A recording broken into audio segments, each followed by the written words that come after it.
The future of supply chain. That's our topic today. And with me today, we're very lucky to have Sheri Hinish. If you don't know Sheri Hinish, you need to, because she is a 2019-2020 Supply Chain Executive Pro to know. So now you know her, you've met her here.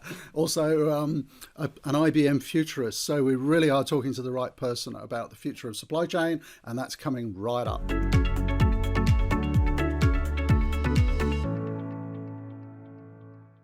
So, hi Sheri, it's great to talk to you again. The future of supply chain, you are certainly the person to talk to about that. What would you say are sort of three major trends that are coming up in supply chains of the future? What have we got to look out for? Yeah, I definitely think right now we're seeing an uptick in e-commerce and digital transformation. And what does that provide for not only a customer, but for supply chain trading partners?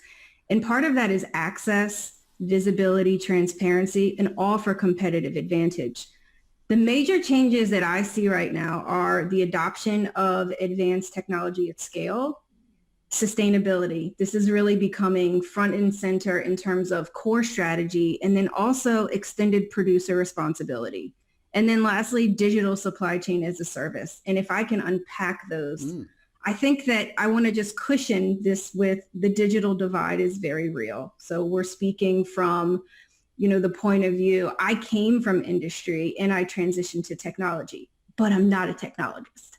And despite what a lot of the tech providers think, all supply chains are not run on laptops. They're very complex. And in many parts of the world, they're propped up by Excel and piles of paper. And I think that we sometimes forget the importance of people and that people actually stand up our supply chains globally. So that's the first point. Sustainability, it's a priority. It's a priority for investors, for consumers, for associates. And as we learn more about our responsibility in defining that in the world we share, there are a couple questions that I see emerging as key trends. Do we understand the total cost of ownership of a good or service? Do we understand the risk and the costs associated with that risk? And sometimes we externalize that risk. We are facing complex opportunities to choose a better way to design for future generations. And when you think about the idea of, access, how do I tap into a digital supply chain or transformation if it's not at my fingertips?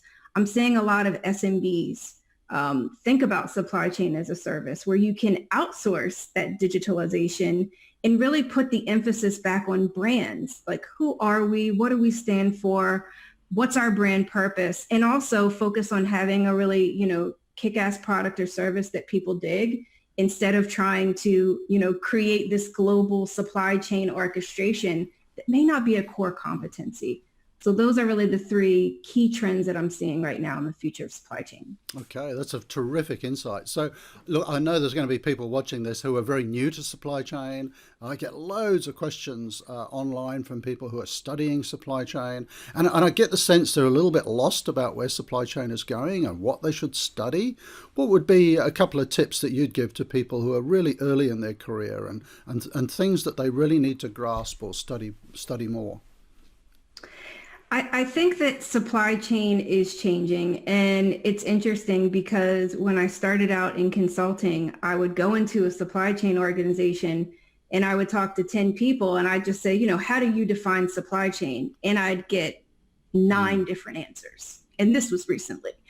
And then when you think about sustainable supply chain, which is what I love, and then you say, well, how do you define sustainable supply chain? You ask the same 10 people, you'll get 10 different mm. answers.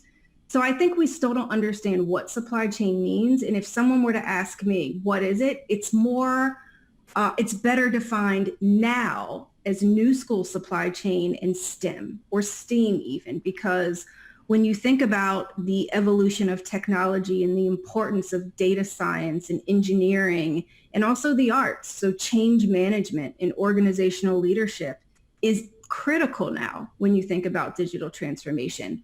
I think studying, data analytics, thinking about sourcing and procurement in a different way. So thinking about it through the lens of digital, but also including sustainability and circular economy, those concepts. Also thinking about smart manufacturing, IoT, edge, how the convergence of tech really allows us to leapfrog in some markets, but then also design our processes to be more effective, and also to think differently about things. So STEAM, is that the new school supply chain, Rob? Do you think Could be. that most people know what supply chain means now after what, 35, 50 years? I think they know, but it's constantly changing and evolving. And I think it's very different than it was 20, 30 years ago. Yeah, it was like integrated. It's not a physical thing so much now where we're just moving boxes. Yeah. When I started, it was more like integrated purchasing and logistics. And now it's much sexier, much better. We'll finish on that. Supply chain is much sexier. Yes. And if you're getting into the industry, welcome. It's a fantastic industry to be in, you need to connect with fantastic people like Sheri Hinish. We'll put some links down below to your website. Do go and follow Sheri on LinkedIn. She puts some great stuff out there. Sheri, thank you very much for joining us again today. Thank you.